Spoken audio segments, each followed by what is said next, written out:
క్రమంలో మా sir మద్దూరులో duty చేసుకుంటూ నన్ను ఇంటికాడ వదిలేస్తా, ఇంటికాడ పడుకోబెట్టాడు. ఇక ఆయన వచ్చి నాకు సేవ చేస్తేనే నేను తినాలి, లేకపోతే లేదు. పక్షవాతం మొత్తం ఏం లేవకుండా ఆ క్రమంలో మా బత్తన్నపడ మల్లికార్జున మా బంధువు, మా అల్లుడు, ఆయన వచ్చి నీకేం కాదు, నువ్వు బతుకుతావు, నీకేం లేదు, బీమార్ ఏం లేదు, నువ్వు బతుకుతావు, నేనున్నా, నీకేం లేదని నా ఎన్ను తట్టి నన్ను 2-3 రోజులు అక్కడే ఉండి నాకు ధ్యానం చేయించాడు. అంటే నీ చేతిలో లేవే కదా నాన్న, నేను ఎట్లా చేస్తా అంటే, నువ్వు చెయ్యి, శ్వాస మీద ధ్యాస పెట్టు, నువ్వు వేస్తావు, నడుస్తావు, నువ్వు ధ్యానం నువ్వు చేసుకుంటావు అని అన్నాడు. ఆ శ్వాస మీద ధ్యాస, ముక్కుల నుంచి శ్వాస మీద ధ్యాస పెట్టుకుంటా 3-4 రోజుల వరకే చేతుల దగ్గరికి వచ్చేసినాయి నాకు. చాలా బాగా చేతుల దగ్గర 41 రోజు వరకు లేచి కూర్చొని నా పనులు, నా వంట పనులు, నా పనులు నేను చేసుకుంటున్నాను. అయితే మా మల్లికార్జున నాకు తక్కువ నాన్ వెజ్ తినకొని చెప్పలే, తినేటోళ్ళం కదా, బాగా తినేటోళ్ళం. అయితే మా సార్ పోలీసే చెప్పలే. అయితే తర్వాత మళ్ళీ నాన్న నేను చేస్తున్నా కానీ ఇట్లా నాకేం అర్థం అయితే లేదంటే కొంచెం నాన్ వెజ్ బంద్ చేసి చూడత్తమ్మ అన్నాడు. అప్పటి సార్ మాకు తెలియదు, మల్లికార్జున ఫోటో చూపించి తప్పితే మా దగ్గర వచ్చింది ఆ ఫోటో. సార్ తెలియదు మాకు అప్పటి వరకు. నర్సే సార్ వాళ్ళ కొడుకు పెళ్ళికి వచ్చింది సార్. మల్లికార్జున నుండి అత్తమ్మ సార్ వస్తాడు చూపిస్తారా అండి అన్నాడు. అంటే పోయి దూరంగా నిలబడ్డా, సార్ అంటే భయం. అప్పుడే ఫస్ట్ టైం చూడడం పెళ్ళికాడ.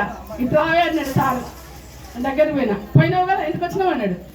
పోయినాను, మీరు పిలిచిలో వచ్చినాను అన్న. అనగానే నెత్తికి చెప్పని కొట్టిండు, ఇగో పునర్జన్మ పెట్టినావు పో అన్నాడు. ఇంకా ఆ రోజు కాంచి ధ్యానం చేయడము, సాకారం రాలేదు. కిషన్ రెడ్డి సార్ ఎక్కడికి పిలిచిన సార్ వాళ్ళకి తిరుమిళ్ళకి పోతాం, ధ్యానం చేస్తా. ఈ అమ్మాయి పోయినసారి 41 రోజు జనగామల క్లాస్ పెట్టినాం, బాగా సక్సెస్ అయింది మంచిగా. ఈ మొన్న ఇయర్ జనగామ వల్ల మా సార్ నేను మళ్ళీ క్లాస్ పెట్టినాం, చాలా బాగా జరిగింది. జనగామ మాస్టర్లు అంతా అయిపోయారు, ఏం చేయాలి ఇంకా మళ్ళీ ఏ మాస్టర్లు విలువాలంటే ముంబై శ్యామలమ్మ అని ఉంది, తిరుమల మాస్టర్, చాలా మంచి గొప్ప మాస్టర్. ఆమె ఏం బాధపడక రాక్షేమం మేము చెత్త పని జూమ్లో నడిపించినాం 25 రోజుల క్లాసులు. చాలా బాగుంది. చెప్పదలసింది ఏంటంటే ధ్యానం చేస్తే సర్వరోగ నివారణ. ఇప్పుడు నాదే చూడండి, బతకది 2 రోజుల కంటే ఎక్కువ బతకది అన్న క్రమంలో నేను ధ్యానం చేసే బతికి లేచి ఇప్పుడు క్లాసులు చెప్తున్నా.